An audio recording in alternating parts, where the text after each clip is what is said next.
बेटा यहाँ पे अलग अलग हमें ये दिए हुए हैं, फंक्शंस दिए हुए हैं, और हमें लास्ट में ये बताना है कि कौन सा फंक्शन सर्जेक्टिव है बट इंजेक्टिव नहीं है, मतलब ऑन टू है लेकिन वन वन नहीं है, ये बताना है।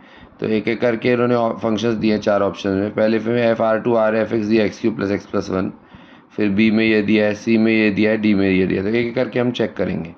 तो फर्स्ट फंक्शन है बेटा fx = x³ + x + 1। तो पहले हमने इसको डिफ्रेंशिएट किया, तो f' क्या है 3x² + 1। अब ये एक्सप्रेशन हमेशा पॉजिटिव है क्योंकि 3x² पॉजिटिव होता है, 1 भी पॉजिटिव है। For all x belongs to R, x कुछ भी लो। तो अगर ये हमेशा पॉजिटिव है, इसका मतलब ये कि इंक्रीजिंग फंक्शन होगा, करेक्ट। इंक्रीजिंग फंक्शन होगा, तो जो इंक्रीजिंग फंक्शन होता है वो हमेशा 1 1 होता है, जो हमेशा इंक्रीजिंग या हमेशा डिक्रीजिंग होता है।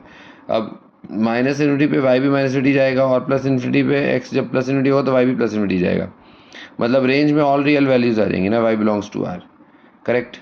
और कोडोमेन भी R है, कोडोमेन R है, रेंज भी R है, मतलब ये कॉन्टू फंक्शन हो गया, करेक्ट। और 1 1 भी, मतलब ऑन टू एंड 1 1 बोथ, ठीक है। तो उन्होंने पूछा है ऑन टू बट नॉट 1 1, मतलब ए तो रॉन्ग है।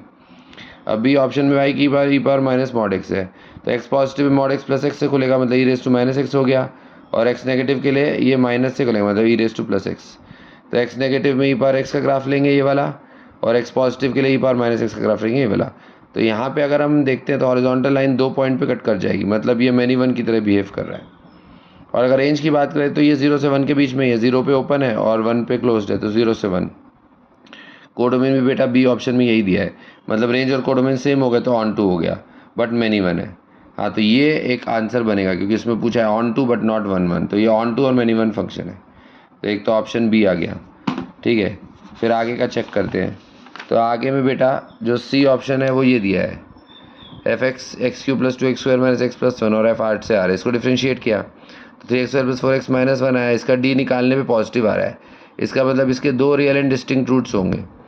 तो 2 रियल एंड डिस्टिंक्ट रूट्स होंगे, मतलब कि 2 पॉइंट पे ये ग्राफ जो है वो चेंज होगा। जैसे अगर ये बोलते हैं अल्फ़ा पॉइंट है और ये बोलते हैं बेटा बीटा है, अल्फ़ा और बीटा, तो यहाँ पे डेरिवेटिव क्या है 0 बन रहा है, f' 0 बन रहा है। तो इसका मतलब इससे पहले ग्राफ इंक्रीज़ करेगा, इसके बाद में इंक्रीज़ करेगा, और इससे बीच में जो है वो ग्राफ डिक्रीज़ करेगा, ठीक है। तो इसका मतलब यहाँ पे अगर मैं हॉरिजॉन्टल लाइन बनाऊँगा तो ग्राफ 3 पॉइंट पे कट कर जाएगा, 1 2 3, तो यानी कि मैनी वन फंक्शन हो गया। और -∞ पुट करने पे इसमें -∞ आ रहा है, +∞ पे +∞ आ रहा है, क्योंकि x³ यहाँ डोमिनेट कर रहा है, मतलब रेंज में ऑल रियल वैल्यूज़ है। कोडोमेन भी R है, कोडोमेन भी R है, तो रेंज और कोडोमेन सेम हो गया, मतलब ऑन टू हो गया और मैनी वन हो गया, करेक्ट। तो onto and many one, मतलब ऑप्शन सी भी करेक्ट है जो उन्होंने पूछा है। और डी में f R से R+ दिया है और √1 + x² है, ठीक है। इसको डिफ्रेंशिएट किया तो ये आता है चेन रूल से, x/√1 + x²। अब x पॉजिटिव के लिए y' पॉजिटिव है, x नेगेटिव के लिए y' नेगेटिव है, और ये इवन फंक्शन होगा क्योंकि x की पावर 2 है, तो जैसा y एक्सिस के राइट में होगा वैसे लेफ्ट में होगा। x0 पुट करने पे y की वैल्यू 1 आ रही है और इंक्रीजिंग फंक्शन है, तो इस टाइप से बना दिया, ठीक है ना, इन्फिनिटी पे इन्फिनिटी को और जा रहा है, और इवन फंक्शन है तो लेफ्ट साइड में इस तरफ है। तो यहाँ पे ये जो है हॉरिजॉन्टल लाइन बनाते हैं तो ये भी 2 पॉइंट पे कट करती है, मतलब मैनी वन फंक्शन होगा। और रेंज जो है 1 या 1 के ऊपर है, मतलब रेंज इसकी 1 से इन्फिनिटी आई।